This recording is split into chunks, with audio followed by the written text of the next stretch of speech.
ti lérò pé ẹ jẹ̀gbádùn ẹ̀ dọ̀bà lónìí ẹ fẹ̀yìntì.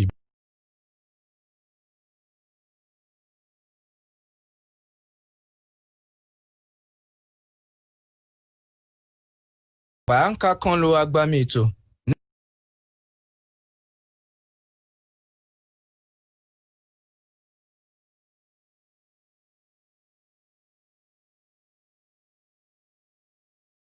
Tàbáyọ̀ sípò tí wọn ò bá ṣe dáadáa bẹ́ẹ̀ ohun tí wọ́n ṣe kò tẹ́ wa lọ́rùn.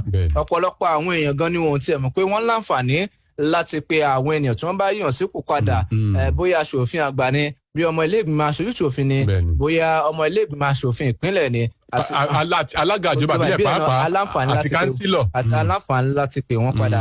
Ṣùgbọ́n ohun yìí la fẹ́ ṣe àgbéyẹ̀wò nítorí pé ojú àwọn ará ìlú kò là sí ìgbésẹ̀ yìí.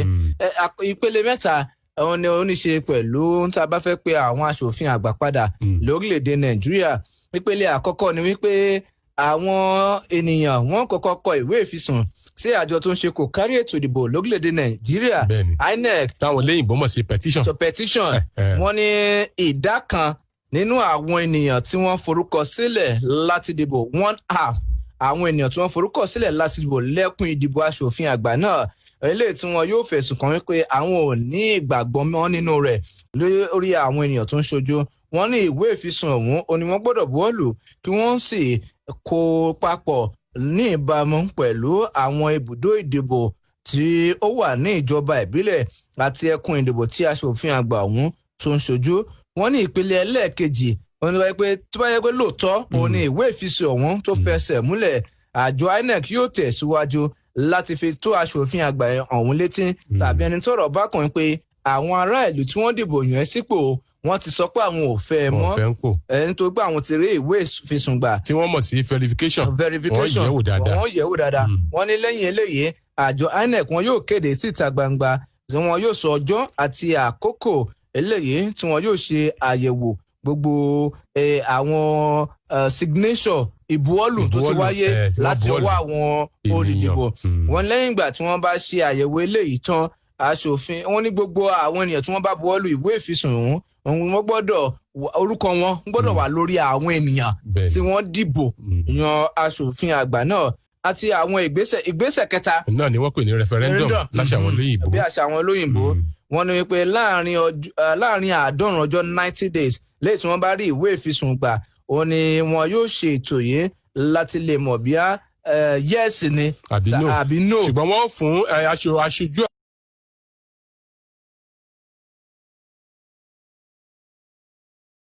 àkọ́kọ́ tẹ́ pẹpẹ ìsíwájú sẹ́nítọ̀ ọ̀hún tó bá jẹ́ pé aṣòfin àgbà.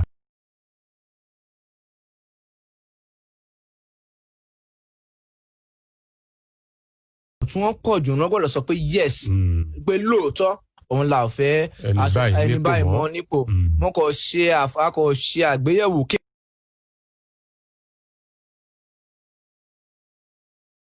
sípò tí wọ́n sì ṣe dáadáa.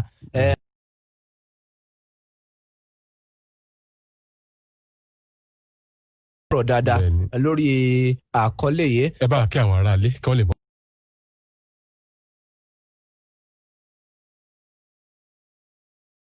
Ọlọ́run fún ọjọ́ òní.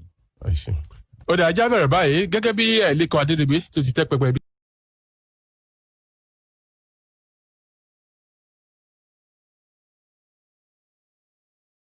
àbò kálàǹfààní.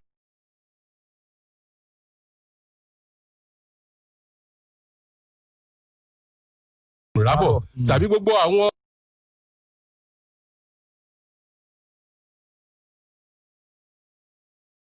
tí o tiẹ̀ padà wálé kò bójú ẹ̀yìn wò àwọn ilé kan wá sọ lẹ́ẹ̀kan pé ọ̀pọ̀lọpọ̀ àwọn èèyàn wọn ò tiẹ̀ wá ní ìmọ̀ wípé àwọn ní ẹ̀.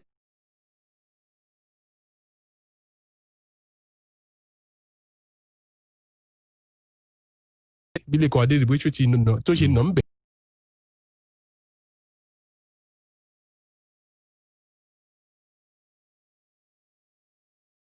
ṣé kìí ṣe pé ó ti wá pọ̀ jù.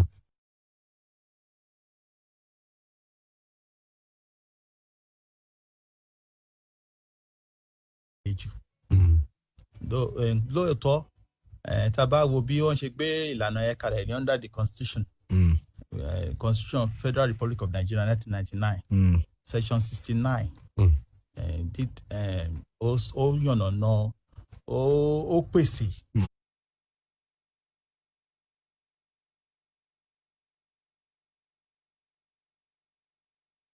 Fún àǹfààní yẹn fún àwọn aráàlú láti lè dá ẹni tí wọ́n bá fi ìbò yàn gẹ́gẹ́ bí aṣojú wọn nílé ìgbìmọ̀ aṣòfin yálà títí àpapọ̀ ni o tó federal àbí ti state. The same provision tí constitution náà kalẹ̀ ní section 69 náà ló tún repeat ní section.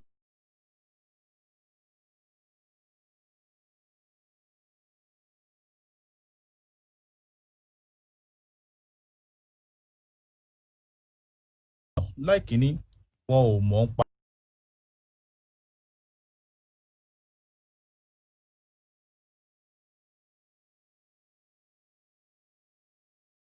Àbíyá president or vice president deputy governor a máa rí yẹn but tí ìkọlù ìyàwó èèyàn wa ò kí ń lo àǹfààní yẹn dáadáa.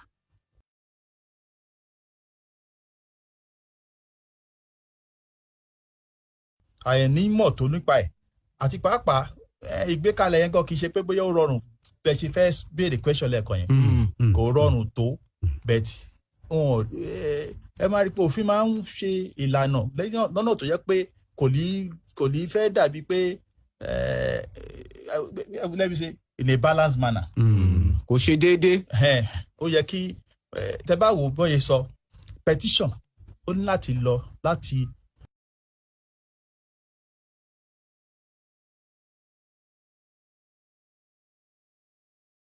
Tó bá gba petition pé petition yẹn láti wà signed endorsed by 1/2.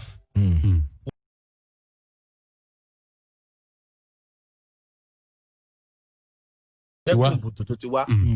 That they will sign this. It's not a very easy thing to do. Pé kò rọrùn láti ṣe.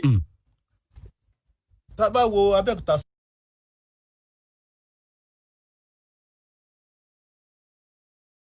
Signature half of that kò rọrùn púpọ̀ but wọ́n ṣe ìlànà yẹn bóyá.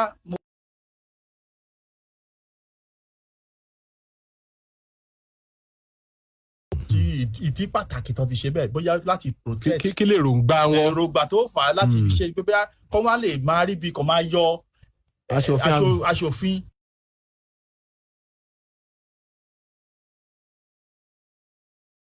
Àwọn èèyàn ò fẹ́ rárá mọ́.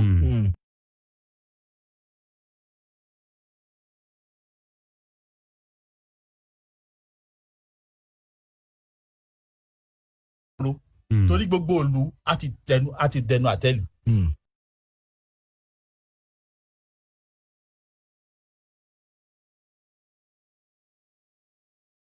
Wọ́n á rọrùn láti gba.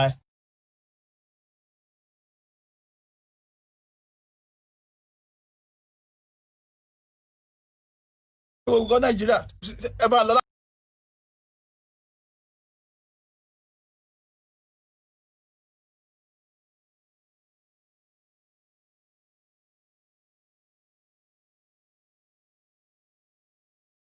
A lọ látọjú lédélé láti bá lọ gba signature. Àwọn olúwa fẹ́ gbowó àwọn olúfẹ́ fún wọn lówó là ń béèrè. Ọtí mò ń sọ pé ṣé.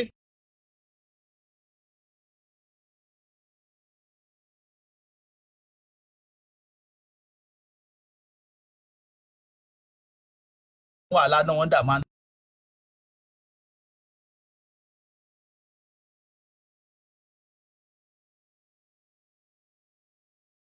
Lọ́dún 2018.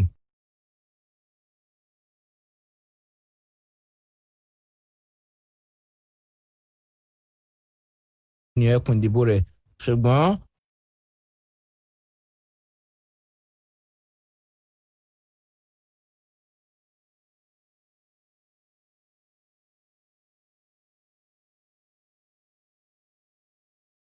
wọ́n jáde fún ètò ọ̀hún lẹ́yìn tó sì.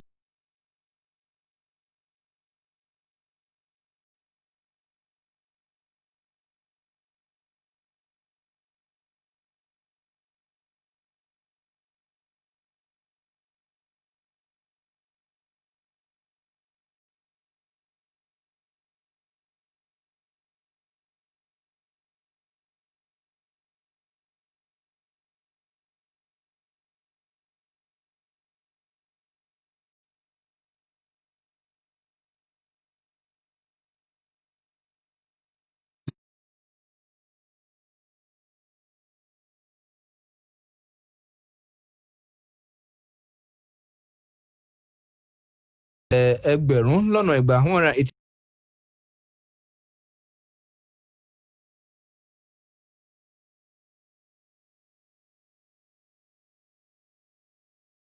Petition yẹn wọ́n ní.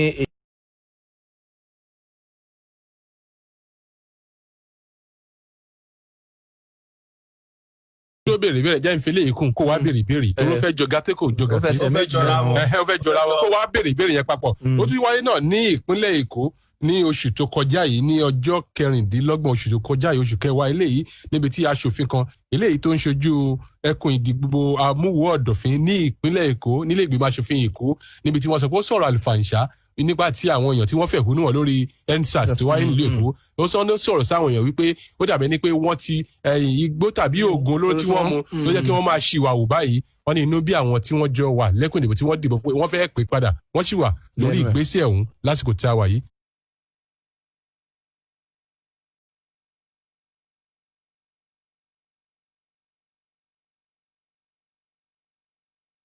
ọ̀yá ìbéèrè tó fẹ́ bẹ̀rẹ̀. Barrister Wọlé Oyèrò ẹ jẹ́ ká ǹjẹ́ ẹ lérò pé àkókò ti tó fún àwọn ọmọ orílẹ̀-èdè Nàìjíríà láti pè fún àtúnṣe ìwé òfin ọdún 1999 lórílẹ̀-èdè Nàìjíríà tán lọ kí ló dé tí a ti ṣe àtúnṣe yìí kí ló dé tó nira báyìí. òótọ́ lẹ sọ àwọn.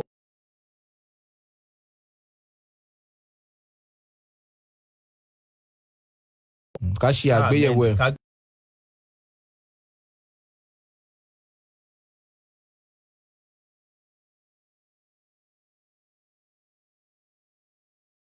ní constitution tó now ó ti ọ̀pọ̀lọpọ̀ omi ti kọjá níbi abẹ́ afárá dé pé ó yẹ ká tú tẹ bá wo àwọn decisions àwọn ẹjọ́ ìdájọ́ táwọn court tó ń dá ó ń ṣò pé wọ́n ń dọ́gbọ́n ṣe àwọn amendment kankan ìṣèpá amendment ní constitution bẹ̀ tí wọ́n ìgbékalẹ̀ ẹjọ́ wọn ó improve constitution ni. láti wá ní jẹ́ kí ìbámu wá tí wọ́n fẹ́ ṣe.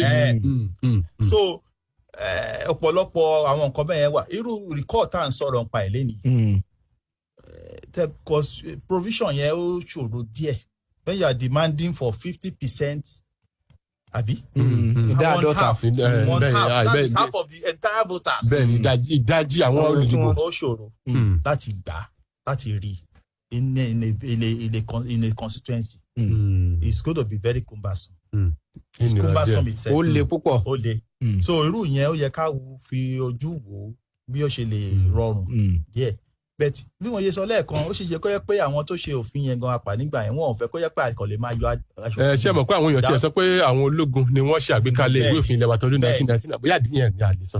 Ó ṣeé ṣe bẹ́ẹ̀ torí àwa ò mọ ìdí tó fi jẹ́ bẹ́ẹ̀ bẹ́ẹ̀ tí gọ́tà kọ̀ mọ́ ni pé recall yẹn a fi ṣe improvement lórí previous constitution it's an innovation. Question tẹ béèrè yẹn ó ṣe pàtàkì ká yẹ ẹ dẹ̀ pé ìgbésẹ̀ tí ń wà lórí ẹ̀ náà kì í ṣe pé àṣẹ̀ṣẹ̀ fẹ́ sọ ìgbésẹ̀ tí wà lórí pé ká wo báyẹn máa review constitution wa báyẹn máa amend àwọn kankan ìgbésẹ̀ yẹn dẹ̀ wà bẹ́ẹ̀ kì í ṣe pé ó rọrùn láti change constitution because if you want to change the entire constitution the process for amendment is also very it's not that easy. kò rọrùn tó bẹ́ẹ̀ because it's a grown norm àwọn lawyers àwọn constitutional lawyers máa sọ pé constitution is a grown norm gbogbo òfin pátápátá orí constitution yẹn ni wọ́n fi ní olùjátẹ̀gùn. Yes, àtẹ̀gùn fún gbogbo òfin. Ibẹ̀ ni wọ́n gbára lé. Yes, it's the most important legal document. It's the ground norm, it's the fountain of authority for all actions. Ibi tá ṣe wà. Ibi tá ṣe wà. Gbogbo ní gbòǹgbò àṣẹ fún òfin nílùú. So kì í ṣe nǹkan tá a kàn lè dédé sọ pé a kàn yàn. Gbogbo àwọn ẹkùn kọ̀ọ̀kan nílùú yìí wọ́n wà níbàámu pọ́n fẹ́ yàn ẹ dẹ̀ pé politics kí ní tà ń sọ yìí ó ní ṣe pẹ̀lú òṣèlú. Bẹ́ẹ̀ni. Nǹkan tó bá rọ̀ mọ́ tó bá yẹ kó fara pẹ́ pé gbogbo wọn ó wà níbàámu pẹ̀lú nǹkan tí mo rò pé bí interest àwọn ẹ̀yà kọ̀ọ̀kan ẹkùn kọ̀ọ̀kan nílùú àìtóso Nàìjíríà papọ̀ gẹ́gẹ́ bí Federal Republic ló máa tó ṣeé ṣe. Ṣé rí constitution ẹ wo state creation for instance a lè create new states ìdí ni pé the process for creation of states ó ṣòro but it was easier in the military era nígbà táwọn sójà decree ẹnì kọ́kọ́ lè jókòó nu yàrá ẹ̀kọ́kọ́ decree kọ́dẹ̀ ó ti di decree náà ni once is pronounced and promulgated ó ti dòfin adé láti gbàgbọ́ gbogbo tí òfin ni but ní ìsìn democracy la wà gbogbo ìlànà wà fún first reading second reading gbogbo yẹn ṣẹlẹ̀ ìpele wọn máa ṣe tó yẹ pé kò yẹ kí mistake pọ̀ àwọn òfin tí wọ́n ṣe nígbà military.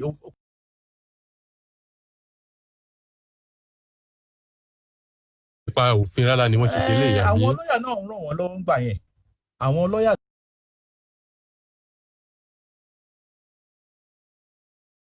ọ̀pọ̀lọpọ̀ àwọn lawyers àwọn lawyers tó dórúkọ ló ń ràn wọ́n lọ́wọ́ láti lè ṣàwọn kíní yẹn even àwọn lawyers wà ministry tó ń draft àwọn òfin tá à ń sọ yìí but wọn kò ń wà tọrọ because kò wọ́n gbé àwọn èèyàn pẹ̀ wọ́n carry àwọn èèyàn along. wọn fi tún àwọn ìlẹ́sìn bó ṣe ń lọ.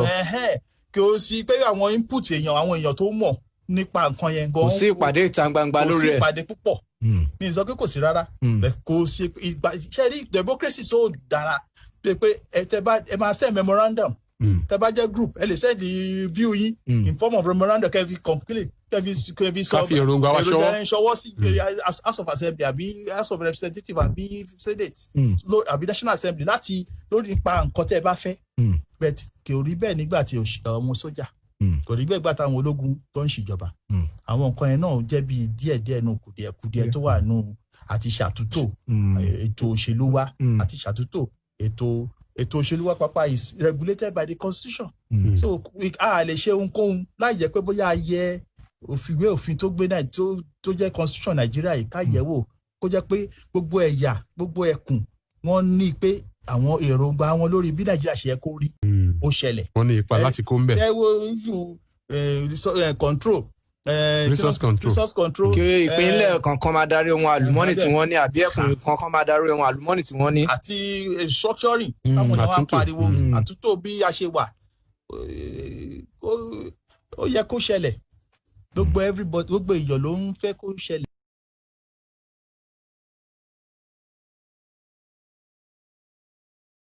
Nàìjíríà tẹ́lẹ̀ tí àwọn èèyàn sì tún ń pèpè fún ìpàdé.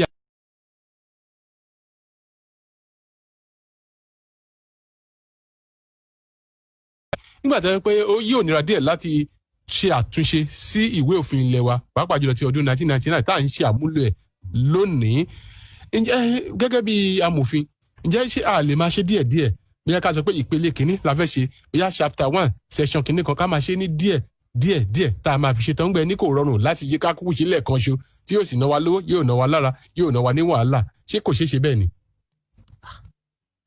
ṣé ẹ bọ̀ pé ní irú ká sọ pé nìsín àwọn ìbéèrè tẹ béèrè yẹn kì í bí o rò pé ó ń lọ bẹ́ẹ̀ mi rò pé ó máa ń lọ bẹ́ẹ̀. pé kò ṣeé ṣe bẹ́ẹ̀.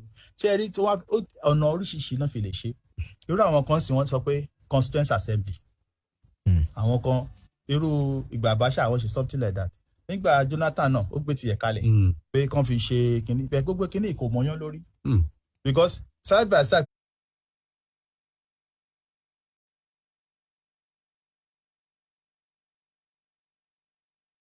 pẹ̀lú àwọn senate àwọn national assembly gan tiẹ̀ support àwọn tí ìjọba Jonathan gbé kalẹ̀ gbà yẹn nítorí pé wọ́n ò pé iṣẹ́ tí wọ́n náà gbà ṣe but ọ̀rọ̀ yìí ti kọjá pé ẹnìkan tó fi dìbò yàn nìkan ó ní ṣe pẹ̀lú gbogbo àwọn èèyàn tó ní ipa kan àbí òmíràn láti kó láti jẹ́ kí àtúntò bá ìlú Nàìjíríà so ọ̀nà tí gọ́ọ̀mẹ̀ máa gbé gbà àwọn ló máa yé wọ́n láti involve gbogbo ẹni tó bá pé wọ́n rí pé ìkọ̀ọ̀kan àwọn ìkan láwùjọ tán lè mú ìrírí ayé wọn àti ìmọ̀tán ní àti ipa tó ti kó tó lè ní ìfọwọ́sowọ́pọ̀ pẹ̀lú ìjọba láti bú kóríyá àbí láti bú àbúyẹ bá gbogbo bá a ṣe ń ṣèjọba ìlú yìí so ẹ fẹ́ bẹ̀rẹ̀ pẹ́.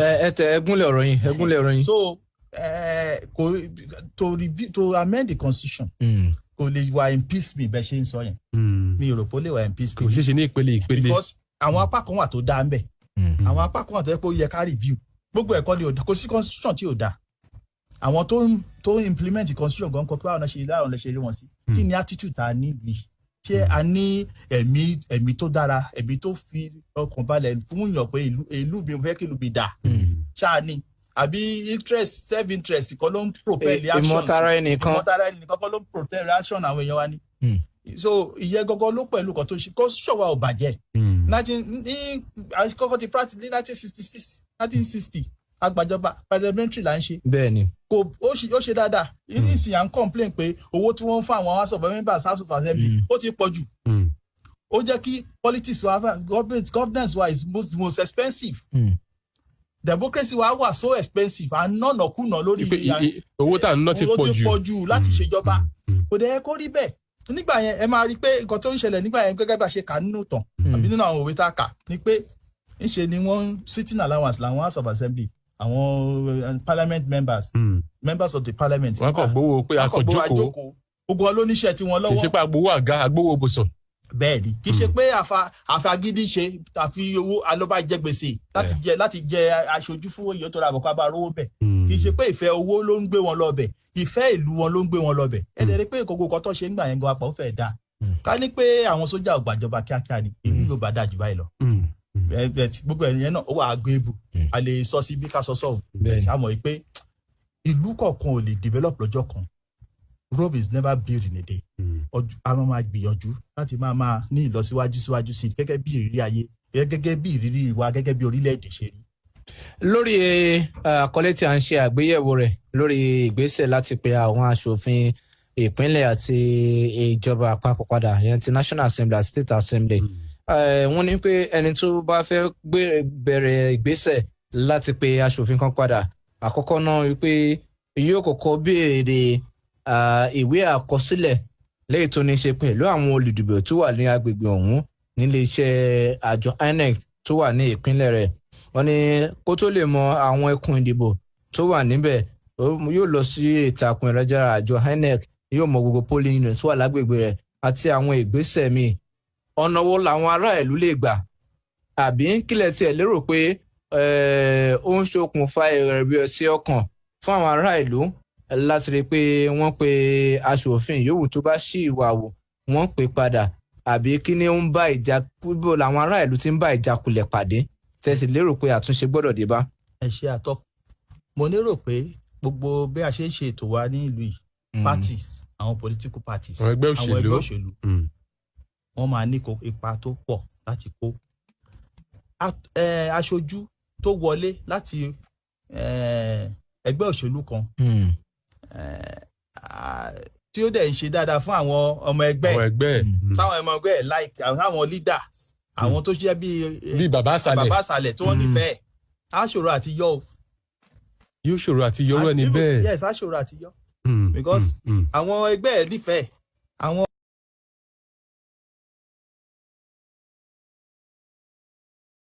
Process of recovery máa ṣiṣẹ́ bẹ́ẹ̀ sí bí ó ṣe nà kalẹ̀ á jẹ́ pé gbogbo oníyẹn ti tẹ́ káàkiri ó ti tẹ́ débi pé kò sẹ́ni tó dẹ̀ fẹ́ rí mọ́ àwọn ẹgbẹ́ ẹ̀gọ́ ò fẹ́ àwọn aráàlú ò fẹ́ àwọn bàbá àṣàlẹ̀ ò fẹ́ àwọn tó jọ̀gá tó jẹ́ àwọn aṣojú àwọn tó jẹ́ olórí ẹ̀gọ́ nínú ẹgbẹ́ wọn ò nífẹ̀ẹ́ mọ́ so kí irú yẹn tó ṣẹlẹ̀ á jẹ́ tó yẹ pé ìfà ó ti bàjẹ́ ara ẹ̀ ó ti ba ara ẹ̀ jẹ́ lọ́kọ̀ọ̀yàn. tó fi túmọ̀ sí wípé tí àwọn bàbá àṣàlẹ̀ tí wọ́n bá ṣì ń ṣètò onítọ̀hún kò sí ìgbésẹ̀ táwọn èèyàn lè gbé tí wọ́n lè fi yọrú ẹni bẹ́ẹ̀ ń pò tàbí kí wọ́n pè padà wá pé àfẹ́ ń bẹ̀ mọ́ n tó fẹ́ túmọ̀ sí nìyẹn. ara kì í ṣe bẹ́ẹ̀ mo ń sọ pé ìdíwọ́ á wà challenges á wà bẹ́ẹ̀ kì í ṣe pé bóyá táwọn èèyàn bá gbára jọ ṣe é pé àwa náà la máa gbára wálẹ̀.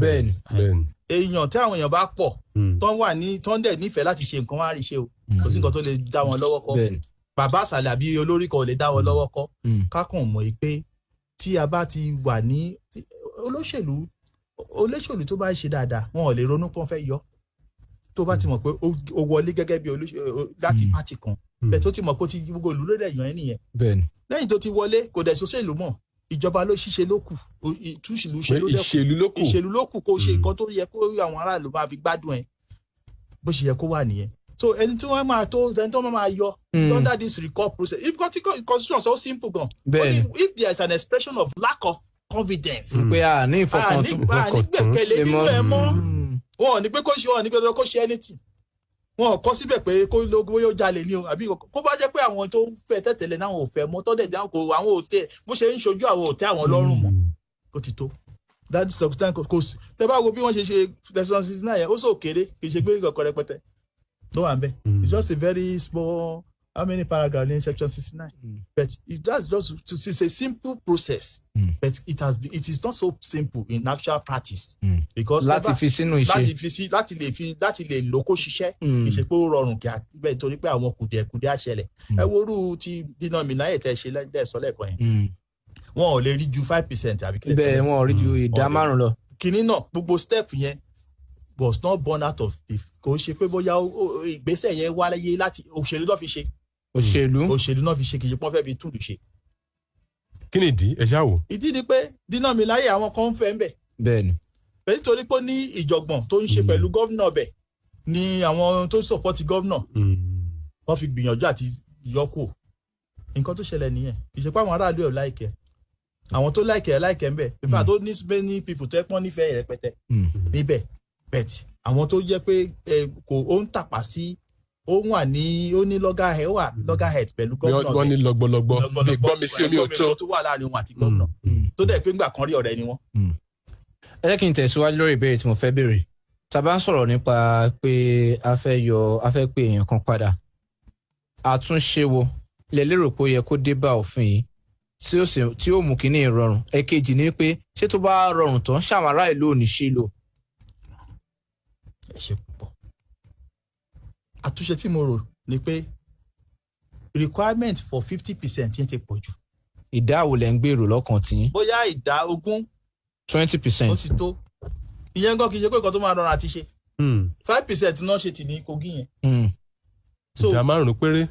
yes bóyá ká lo ìdá 5 péré kọ́ mo sọ pé bóyá ìdá 20. ẹ pé ti Kogi ẹ sọ pé ìdá 5 ni. pẹ̀lú owó tí gọ́ọ̀mẹ̀ntì gan kó jáde láti fi tí wọ́n ń gbìyànjú àti ṣe but kì í ṣe pé nǹkan tó rọrùn. so tábà reduce requirement yìí tó ń sọ pé there should be 1/2 of the registered voters. bóyá tíyẹn bá wà reduce ẹ̀ sí bóyá bí 20% or 15%. that will send some signals to the members of our legislators. àwọn aṣòfin wa pé wọ́n lè yọ wọ́n á máa ṣe dáadáa. ìdí tí kìíní fi wà ní pé kó lè jẹ́ kí àwọn èèyàn mọ̀ pé àwọn ní agbára lórí wọn. àwa mẹ̀kúnnù àwa tá a dìbò àwa ní ọ̀gá. àwọn tó ń ṣojú wa ọmọọṣẹ́ náà jẹ́ fún wa bó ṣe yẹ kó wà nìyẹn. wọ́n sìn wá. wọ́n yẹ kán sìn wá. bó ṣe yẹ kó wà nìyẹn. ní ìsìn àwọn tá a sìn àwọn tó tá a yàn gẹ́gẹ́ bí ẹrú tó ń sìn wá ló wá jẹ́ ọba lórí wa. wọ́n lè ṣe tó wù wọ́n. àwọn tó ṣe dáadáa náà ṣe dáadáa ni wọ́n. wọn náà kọ́ ni ò dáa. bẹ́ẹ̀ tí irú àtúntò tẹ̀ ń sọ yẹn bá ṣẹlẹ̀ á tún jẹ́ kí confidence wà á jẹ́ kí ìbẹ̀rù wà nínú àwọn tó ń ṣèjọba lórí wa pé àwọn èèyàn lè lo agbára yìí kò ní ṣe pẹ̀lú ọ̀rọ̀ party tí gbogbo tí social media gan ti wá sí láti help a lot in sensitizing the people. láti là wọ́n lọ́yẹ̀ láti jẹ́ kí èrò wọn lórí ẹ̀ kó já fáfá kó jí pépé kọ́ mọ̀ ń pa ẹ̀ kọ́ mọ̀ agbára tí wọ́n ní. public opinion ó lè ṣe ọ̀pọ̀lọpọ̀ nǹkan media ó lè ṣe so many things láti tún lè ṣe. èròǹgbà àwọn ará ìlú ó nípa pàtàkì olóhùn tẹ́ ń gbìyànjú láti sọ pé àwọn ará ìlú ò ní ṣílò yóò túnbọ̀ jẹ́ kí ìbẹ̀rù àwọn èèyàn wà lọ́kàn àwọn aṣòfin ni. bẹ́ẹ̀ni nítorí nǹkan tí kìíní yẹn gangan ṣe ni pé kó lè ensure accountability. àkóyawọ́ kan jíìn iṣẹ́ wọn iṣẹ́ ìríjú wọn dáadáa. ẹni tó mọ̀ kó wọn ò kojú òṣùwọ̀n tóun ò ṣe ẹ̀tọ́ tóun ò ṣe dáadáa ó yẹ kó mọ̀ kó ó lè yọ òun dànù so á ṣe dáadáa. ẹ jẹ́ ń béèrè léyìí níbi tí ẹ gúnlẹ̀ sí náà ni mo ti fẹ́ bẹ̀rẹ̀ ó náà rí i pé lásìkò oríṣiríṣi nǹkan ló máa ń ṣẹlẹ̀ lásìkò tí ètò ìbò tó bá dé wọ́n á polongo ìbò wọ́n ó lẹ àlẹ̀mọ́gẹ̀rẹ̀ wọ́n ó lẹ gbogbo wọ́n sì máa pín oríṣiríṣi nǹkan ṣùgbọ́n nípa ilé yìí tá à ń sọ yìí ni pé a fẹ́ pe aṣojú wa padà láti ibi tí wọ́n ti ń ṣojú wa ẹ ó fẹ́ dàbẹ̀ ní wípé àwọn ènìyàn ò fi bẹ́ẹ̀ ní ìmọ̀ tó lórí kinní yìí ojúṣe ta ló yẹ kó jẹ ṣé ojúṣe àjọ INEC ní elétò ìdìbò ilé wa ẹ dárúkọ àwọn iléeṣẹ́ ìgbóhùnsáfẹ́fẹ́ tàbí iléeṣẹ́ ìròyìn. àbí àjọ tó ń rí sí ìṣàyípadà ìròyìn National Orientation Agency ìlanilọ́yẹ̀ ojúṣe ta ló yẹ kó yẹ pé tí wọ́n bá ti bẹ̀rẹ̀ ètò ìdìbò kí wọ́n tún máa fi sí pé ẹlẹ́tọ̀ọ́ ẹni tẹ́ fẹ́ yàn ẹlẹ́tọ̀ọ́ láti pè padà tí ó bá kọ̀ láti ṣe ojúṣe yín dáadáa bó ṣe tọ́ àti bó ṣe àwọn èèyàn ò nímọ̀ tó ojúṣe ta ló yẹ kó jẹ́. ojúṣe gbogbo wa ni ojúṣe political parties. àwọn ẹgbẹ́ òṣèlú. ojúṣe àwa lawyers. NGOs. àwọn ẹgbẹ́ tí kì í ṣe tìjọba. ẹgbẹ́ tí kì í ṣe tìjọba. ẹlẹ́yinjú àánú. àwọn tó ń jàfẹ́tọ̀ọ́ ọmọ ènìyàn. ojúṣe gbogbo wa ni. ojúṣe wa ni ẹni mélòó nínú wa ló ní constitution Nàìjíríà lọ́wọ́. ìwé òfin orílẹ̀-èdè wọn Nàìjíríà. kọ́ ní èdè tí ò ṣeé kà ebédè òyìnbó ni ó yẹ ká lè gbìyànjú ká máa kà á. tá a bá lọ sórí fóònù wa tá a bá lọ sórí Play Store a lè download constitution Nàìjíríà bẹ tí ò lè ná wa ní anything. ó yẹ kí gbogbo wa di constitution lọ́wọ́ ká lè kà á gbogbo lawyers di kọ́kọ́ ló yẹ kó máa kà á. now ṣe ó dàbí pé kéde kọ́ wà tó yẹ ká sọ ẹ má bínú lórí referendum ó dàbí election ni kì í ṣe ó máa dájọ́ fún ọjọ́ tó máa torí ìdáhùn sí ìbéèrè bóyá a fẹ́ nìyí àbá fẹ́. bí ó fẹ́ dàbí ìpàdé ìta gbangba tí àwọn èèyàn yóò jókòó pé. election bí election ìgbà tá a fẹ́ dìbò bí ìgbà tá a fẹ́ dìbò ní ṣe bá rí that's why INEC ló máa conduct ẹ̀.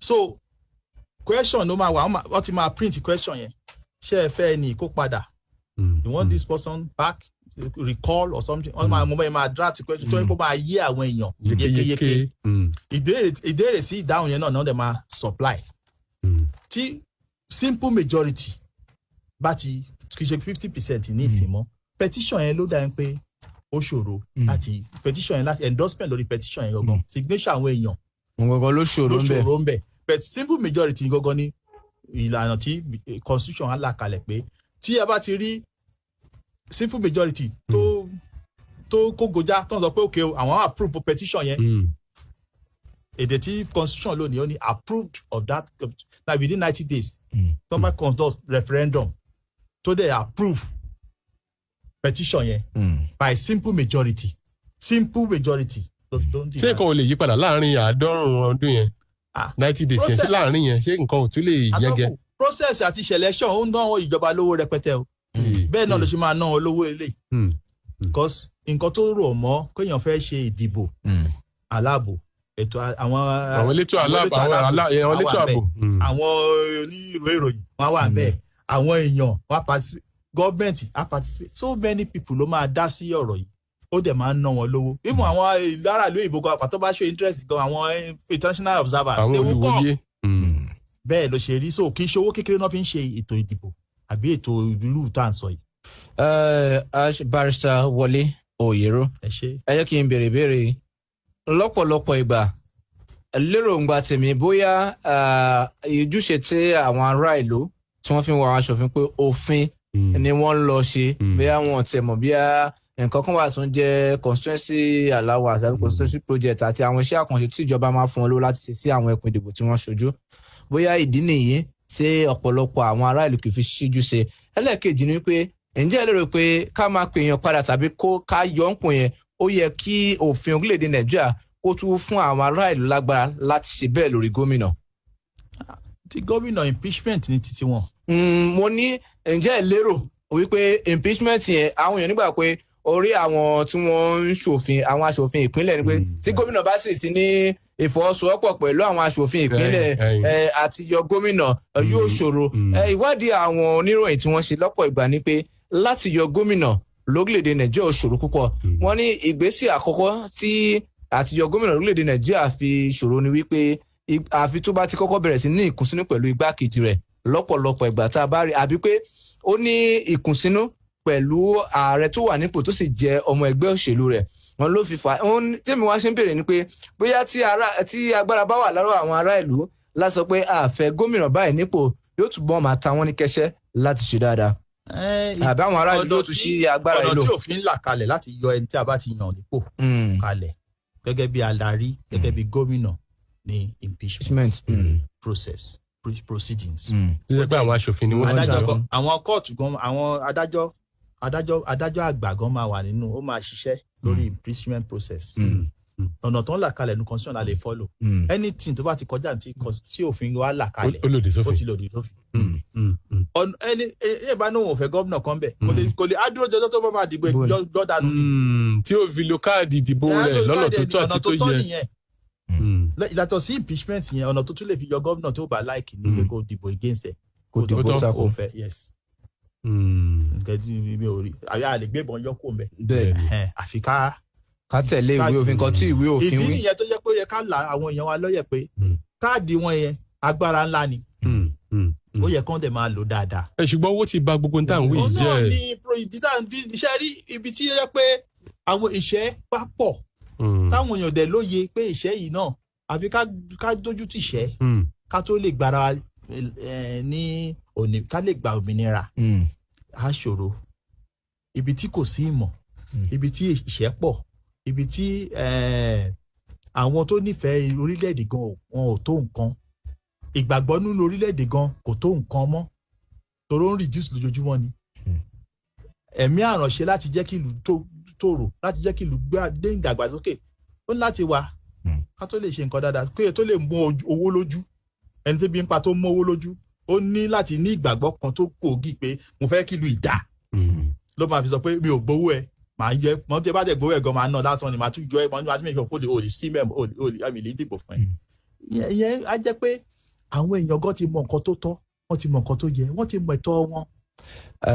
Barrister ẹ kí n tún béèrè ìbéèrè ẹ sọ̀rọ̀ nípa iṣẹ́ òun òṣì eléyìí tí ó ń ṣe àkóbá fún àwọn ará ìlú pàápàá jùlọ lórílẹ̀‐èdè Nàìjíríà tá a bá wo ètò lọ́lọ́kan-ò-jọ̀kan pàápàá jùlọ ìṣèjọba tó wà lóde tí ààrẹ Muhammadu Buhari ń tukọ̀ ìṣàkóso ẹ̀ wọ́n ti gbé àwọn ètò kan kalẹ̀ láti lè pé wọ́n mú ẹ̀ẹ́dínkù bá iṣẹ́ òun òṣì tó ń bá a fínra lórílẹ̀‐èdè Nàìjíríà ǹjẹ́ a lè sọ pé gbogbo ètò tí ìjọba yòówù tó bá gorí àléfà lórílẹ̀‐èdè Nàìjíríà láti mú ẹ̀ẹ́dínkù bá iṣẹ́ òun òṣì ṣé kò fúnná ni ta ló jẹ̀bi lórí ṣé ìjọba ni wọ́n tọ́ ìlànà tó yẹ kí wọ́n tọ̀ ni àbáwọn ará ìlú ni wọ́n. kò sí ìlú tí ò ní ìpín tiẹ̀ nínú òṣì Ọlọ́run máa yẹ kíṣẹ́ mú wa kó mú wa kó bá a múlẹ̀ bí ẹgbẹ́ iṣu ní Amẹ́ríkà àwọn tó pọ̀ wà ń bẹ̀ ní France àwọn tó kọ̀ ẹ máa rí oríṣiríṣi even Germany àwọn tí ò ní ilé tí wọ́n fẹ́ sùn wà homeless nǹkan oríṣiríṣi ló lè fà tí èèyàn fi tí òṣìṣẹ́ fi lè báyàn bẹ́yàn ọba ẹni tó yọ̀lẹ́ á ṣiṣẹ́ ẹ máa wò pé ẹni rẹ pé àwọn ọ̀dọ́ wa gan apá wọn fẹ́ jáfáfá lónìí sí. wọ́n fẹ́ ní farajìn nípa ọ̀rọ̀ yóò ká ṣiṣẹ́ a ò fẹ́ dáko a ò fẹ́ ṣe nǹkan a fẹ́ lo ọpọlọ wa láti fi ṣe nǹkan tó owó òjijì là ń wá owó kíákíá ìyẹn gan náà kò dáa tó the question tẹ béèrè tí n bá gbọ́ yín dáadáa bóyá ẹ tún bá mi. mo ní gbogbo àwọn ètò tí ìjọba ń gbé kalẹ̀ yìí tí ìjọba kan bá dé lórílẹ̀‐èdè Nàìjíríà gbé ojú pé ṣé a lè sọ pé ètò yìí ò fúnná ni àbí ṣé ẹ̀bi ìjọba ni. kò kúnná tó ni àti pápá àgbékalẹ̀ àwọn ètò yẹn gan lè máa ṣiṣẹ́ gbọ́nyọ́ lórí. ẹ jẹ́ ká wo àwọn ètò tí ìṣèjọba ti ṣe àgbékalẹ̀ rẹ̀ farmer money. èlò ni wọ́n fún wọn. empower wà níbẹ̀. empower èlò ni yẹn sà. wọ́n ṣàn sọ owó díẹ̀ fún wọn wọ́n ṣàfihàn rò wọ́n lágbára. ó dáa tí empower yẹn gan apá mi ò lè sọ pé bóyá mo mọ bí gbogbo ẹ̀ ṣe lọ tán ọbẹ̀ tí mo mọ̀ pé mo kàn lóye díẹ̀ torí irú àwọn ìbéèrè báyìí àfi kéèyàn farabalẹ̀ dáhùn ẹ̀ torí èèyàn gbọ́dọ̀ tàbùkù bájọba gbogbo ètò tó ń gbé kalẹ̀ yìí wọ́n mọ̀ pé kì í ṣe kó máa fọ gbogbo òṣì wọn mọ́kútó pátápátá kẹ́ẹ̀dínkù kọ́ lè bá ní. so èèyàn ò lè sọ pé kò dáa torí ẹni tó bá jáfáfá tó bá mọ nǹkan tó ń ṣe tó bá rí 50,000 naira ó lè change life ẹ. bẹ́ẹ̀ni.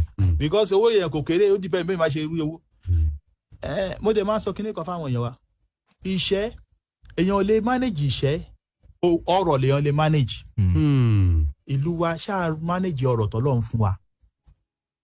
ibi tí ìṣòro ti wà nìyẹn. nígbà táwa náà tá a bá nànà kùnà tí gbogbo bí gàtò owó wà Nàìjíríà ṣáà ṣe gbogbo nǹkan tó tọ́. Nigerian Airways, how many airways? How many airlines? How many planes? Lani, Boeing aeroplanes. Mélòó ló wà lẹ́ báyìí? Ṣé Nigerian Airways kan tiẹ̀ wà mọ́? Kò sí. Ethiopia ní airways. Wọ́n ní láàrin ẹgbẹ̀rún méjìdínlọ́gbọ̀n náírà 28,000 sí ọgbọ̀n náírà ni àwọn empower ń gbà. Ẹgbẹ̀rún méjìdínlọ́gbọ̀n náírà 28,000 between 28,000. ó dẹ̀ ní wa ó sì wà ní ìpele NTT wà NET wà wọ́n pín sí ìpele ó túbọ̀ sí pé ntẹ́nìkan oníkálukú bá ka ìwé ẹ̀rí tó bá ní ni wọ́n fi fún ní ipò tó bá wà. gbogbo àwọn programs ìlànà tí ìjọba gbé kalẹ̀ àwọn ètò yẹn ó dára láti fi tí ìṣẹ́kù ní kì í ṣe pé láti fi kásẹ̀ ìṣètò pátápátá. ṣe rí ìjọba láti gbìyànjú láti wo curriculums education wa. àkàlàkálẹ̀ ètò ẹ̀kọ́ ńlẹ̀ wa. ibẹ̀ yẹn gan ni ó ní ìṣòro ó látúntò ni. then ìlànà wo la gbé kalẹ̀ fáwọn ọ̀dọ́ láti ríṣẹ́ kan Amẹ́ríkà tó bá ti ń jáde yunifásitì ètò ti wà fún ẹ pé ó yẹ kó o ti mọ ibi tó máa fẹ́ ṣiṣẹ́ náà ìyẹn náà a ò tí ì mójútó economic development wa kò lè gbé a kàn ń dá yunifásitì lẹ̀ ètò tá à ń gbé kalẹ̀ ń bẹ̀ ìrónilágbára gan láti bẹ̀rẹ̀ láti curriculum. nílànà ètò ẹ̀kọ́ tí ó wà láwọn ilé ẹ̀kọ́ gíga wa gbogbo entrepreneurship iṣẹ́ ọwọ́ ìlànà ìṣòwò okòwò kéékèèké ṣáà ń kọ́ wọn bẹ̀ ṣá. a bá máa kọ crash program ọ̀sẹ̀ mẹ́ta ṣé yẹn kúnná tó ṣá. ó yẹ ká ti máa gbé kalẹ̀ kó wà nù nǹkan tó máa kọ́ láti ìbẹ̀rẹ̀ pẹ̀pẹ̀ education wọn láti bóyá diploma ló fẹ́ kà ní ó máa component it should be a strong component. kó dá dúró. tó dá dúró so oníkálukú ti máa ní èròǹgbà nǹkan tó fẹ́ máa ṣe tó bá ti kó níléèwé. ìjọba gan ò lè fún gbogbo èèyàn níṣẹ́. ẹ má bínú pé mo fẹ́ dá ọ̀rọ̀ mọ́ ilé náà ibi tí ẹ lọ yìí mo fẹ́ béèrè kan bẹ̀ kí n tó gbàgbé ó náà ní wípé láyé àtijọ́ àwọn ìjọba wọn ń gbé àwọn ètò kan kalẹ̀ tá a mọ̀ sí ètò ẹ̀kọ́ ọ̀fẹ́ bí àwọn tí wọ́n fẹ́ lọ kàwé sí tí wọ́n ò lágbára bíi scholarship.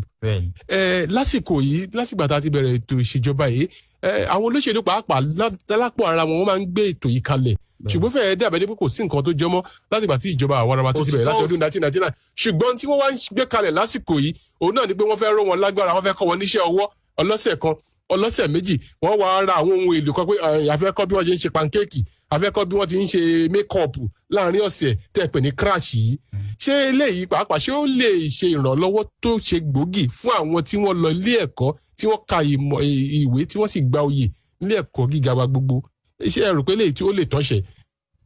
ó lè gbìyànjú àti ràn wọ́n lọ́wọ́. ó lè gbìyànjú àti ràn lọ́wọ́. gbogbo kínní yìí ó ní ṣe pẹ̀lú èròǹgbà ọkàn ẹnì kọ̀ọ̀kan. ẹni tó rí i pé kò jẹ́ kankan kò lè fi ṣe kankan o. ẹni tó bá rí i pé ìrànlọ́wọ́ kan ní látọwọ́ ìjọba á fi ṣe nǹkan gidi o. gbogbo ẹ̀ ló ní ṣe pẹ̀lú bí a bá ṣe wo ọ̀rọ̀ yìí. gbogbo nǹkan kékeré tí ìjọba bá ṣe fún wa tá a bá mú kan lọ́kùnkúndùn ó lè wúlò fún wa. àwọn olóṣèlú ní pàtàkì jùlọ ni mo ń sọ yìí o tó yẹ pé wọ́n tún fi ń fẹ́ fi polongo ìbò. ìbò làwọn fi àwọn yẹn ò fi òtítọ́ ibẹ̀ ni mò ń bọ̀. àwọn yẹn ò fi òtítọ́ ṣe mo sọ ṣe rí gbogbo nǹkan tá a bá gbé kalẹ̀ tó yẹ pé bóyá ń ṣe la kàn fi sell ego wa tí ìṣe pé bóyá ó rílì ní ipa kan tó fẹ́. a fẹ́ fi ṣàfihàn ara wa fúnra ìlú pa ṣe dáadáa. tí ò ṣe pé bóyá ó ní àfọ̀mọ́ tí a bá gbé lórí òdodo la gbélé lórí kò lè ṣe dáadáa kò lè mọ́yán lórí kò lè mọ́yán mọ́ lórí kò lè dáa tó bẹ́ẹ̀ gbogbo ẹ̀ jùlọ àwọn ọ̀dọ́ wa náà àníṣe tá ti ṣe. ṣe pọ̀ fún wa láti ṣe. bẹ́ẹ̀ ojú abẹ́ sílẹ̀ ń gbọ́ nìkan ní ọmọlúwàbí. wọ́n ní iṣẹ́ pọ̀ fún àwọn ọ̀dọ́ láti ṣe. mídíà ilé-iṣẹ́ ètò ìròyìn káàkiri àti tàwọn social media náà a níṣẹ́ púpọ̀ láti ṣe. content àwọn nǹkan tá à ń kà content àwọn nǹkan tá à ń gbọ́ lórin ṣó ràn wá lọ́wọ́ láti lè ronú constructively láti ṣe rere. ìyẹn náà ó yẹ ká tún máa wo àwọn nǹkan yẹn náà. ìyẹn pé àwọn orin tá à ń gbọ́ tó ní ṣe pẹ̀lú ìjọba ò lè kọ́ ló máa ṣe ọgbẹ́. ìjọba lè fún wa ní direction ó lè gbé policies kalẹ̀ ọ̀tọ́nà bá ṣe máa rìn ni ìjọba lè ṣe yẹn ìjọba lè fún wa nẹ́kúnwọ́ bẹ́ẹ̀ tí ìjọba kọ́ ló máa ṣe ọgbẹ́ àgọ́ nẹ́tọ̀ àti ṣe fún ara wa. ẹ̀yin ará ilé àǹfààní ti wà fún yín láti bá a dá sétò 07044001067 tàbí 08175551067 bóyá ìṣẹ̀ṣẹ̀ ń ṣẹ̀rọ rédíò yín orí ètò ìjọ abẹ́lẹ̀ jásí láti ìkànnì ọmọlúwàbí Splash 106.7 FM ní ìlú Abẹ́òkúta ká sì máa fi àsìkò yìí sọ fẹ́yìn ará lè pé ẹ láǹfààní láti fi ìbéèrè yín ṣọwọ́ sójú òpó Facebook wa /FM1067 àwòsíkà sí ti àlejò barrister Wọlé Òyèrò òun ni a ti ń fọ̀rọ̀ jomitoro látàárọ̀ bí tí a ti ń ṣe àgbéyẹ̀wò ìlànà tó ní ṣe pẹ̀lú pípé àwọn aṣòfin tí a bá dìbò yàn sípò bóyá ilé ìgbìmọ̀ aṣòfin àgbà ilé wa ni bóyá ilé ìgbìmọ̀ aṣojú-ṣòfin tàbí ilé ìgbìmọ̀ aṣòfin ìpínlẹ̀ àwọn tó yẹ àwọn ará ìlú nílò láti mọ̀ nípa ètò òṣèlú lórílẹ̀‐èdè Nàìjíríà síwájú ètò ìdìbò àti lẹ́yìn ètò ìdìbò lórílẹ̀‐èdè yìí ẹni àkọ́kọ́ lójú òpó. hello.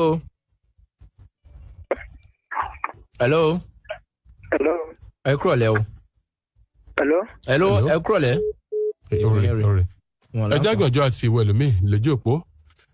amòfin Wọlé Òyèrò wọn ṣì wà lórí ètò ìgbé pẹ̀lú wa ẹ béèrè yín kẹ́ ẹ ti sọ ibi tẹ́ ẹ fẹ́ kí wọ́n yà sí lórí gbogbo níta àti yànnà náà lẹ̀.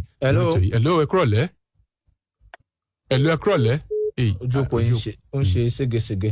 08175551067. hello. hello ó ti rí hello. hello sir. ẹ kúrọ̀ lẹ́ sà. ẹ kúrọ̀lẹ́ o. ẹ kúrọ̀lẹ́ sir. orúkọ yín láti wọlé tí ń pè wá. ìyá Samuel láti Abẹ́òkúta. ó yá sà. ìyá ẹ ṣe gan mo really appreciate olóòtú dẹ. àlejò wa tá a gbé wá. àlejò tá a gbé wá sí orí ètò. ẹ ṣeun. mo really appreciate the program tẹ̀ níta. ẹ máa ṣe é béèrè béèrè. I really learn a lot from nǹkan tí wọ́n sọ gan lẹ́nu. ẹ ṣeun. but ó ní nǹkan kan tí mo fẹ́ béèrè àti barista lọ́wọ́ wọn sà. wọ́n ń gbọ́. okay. mo fẹ́ béèrè nǹkan kan ní sà ó máa ń ní nípa petition tó sọ yẹn. ó ní àwọn places kan tẹ́kọ̀ bí ọjẹ́ bí child government road tẹ́kọ̀ ṣe like tẹ́kọ̀ wa bí ọ̀rọ̀ tó bí ọ̀nà tẹ́kọ̀ link mọ́ ọ̀nà tẹ́kọ̀ bí fast route láti já síbi kan tó dẹ̀ pé ìjọba ló ṣe títì yẹn. bó máa ń jẹ́ pé àwọn bí àwọn ará àdúgbò tẹ́kọ̀ wọn ní àdúgbò wà ní àdúgbò yẹn wọ́n á ṣe gate síbẹ̀ tẹ́kọ̀ ní time tẹ́kọ̀ yẹn lè kọjá tẹ́kọ̀ ní time tẹ́kọ̀ lè kọjá ẹ̀ṣà ìfẹ́bìrì ni pé ṣé wọ́n àṣẹ láti lè máa ti ọ̀nà yẹn àbí wọn ní àṣẹ edition against wọn or not. ṣé ìbéèrè yẹn yé yín dáadáa. ìbéèrè yẹn yé mi bẹ̀ kó ìbéèrè yẹn mo dúpẹ́ lọ́wọ́ ẹni tó béèrè question yìí brother wa tó béèrè question ìbéèrè yẹn kò ní ṣe pẹ̀lú ìta ń sọ yìí. ṣùgbọ́n kàn bẹ̀rẹ̀ gẹ́gẹ́ bí amòfin.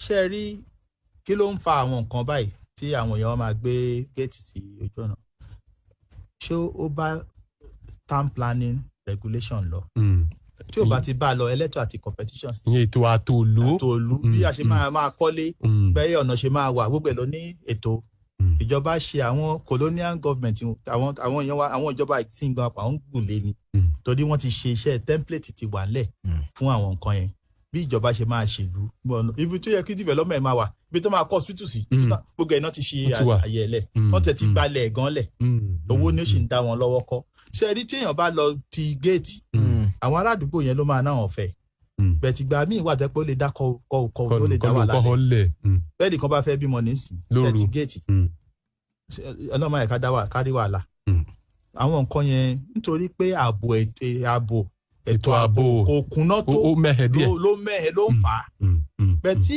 irú yẹn bá dẹ̀ wà ó yẹ kọ́dẹ náà wà lẹ́gbẹ̀ẹ́ láti lè bá wọn ṣe pé wọ́n bá ti rí wọn lóru bẹ́ẹ̀ wọ́n lè láǹfààní àti ṣe fún wọn. ibi tí ó lè bá ti jàyàn rí ìlú àdúgbò tó lè bá ti ṣe wọ́n lọ́ṣẹ́ aṣòro àti sọ pé kọ́ má ṣe irúfẹ́ bẹ́ẹ̀ sọ ọlọ́run á ràn wá lọ́wọ́.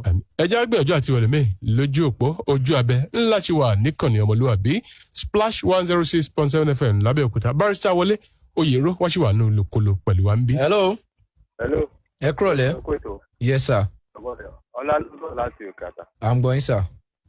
ẹ̀jọ̀ ìbéèrè tí mo fẹ́ béèrè lọ́wọ́ àlejò wa ni pé àwọn lawmakers wa ṣé wọ́n ní ẹ̀tọ́ láti máa sọ àwọn ọ̀rọ̀ àlùfàǹṣá sí àwọn youth ní ìsìn àzúmì ìsìn bẹ́ẹ̀ tí wọ́n youth kan bá ṣe nǹkan tí ò dáa bẹ́ẹ̀ náà la ní wọn youth yìí tó yẹ pé wọ́n gbà tó dáa lórílẹ̀‐èdè kí ló máa ń fàtọ́ yẹ pé tó bá fẹ́ sọ̀rọ̀ wọ́n máa ń kó gbogbo youth wọ́n máa ń kó gbogbo ọ̀pọ̀ òkè àwọn youth tó báyìí wọ́n ti báyìí ṣé kò sí ètò constitution fún wọn náà tẹ́ pé ó máa ní ojú ọ̀tẹ́ fún wọn lè máa sọ fún àwọn youth tá a dìbò fún wọn ẹ ṣe ẹ̀kọ́ ètò.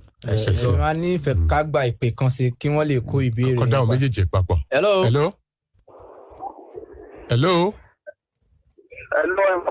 ẹ kúrọ̀ lẹ́sà orúkọ yín ní pápápá láti bẹ̀rẹ̀ tí ń pè wá. orúkọ mi ni kọ́mire àfáyà yá àdìsá látàkérò. ìbéèrè yín sà.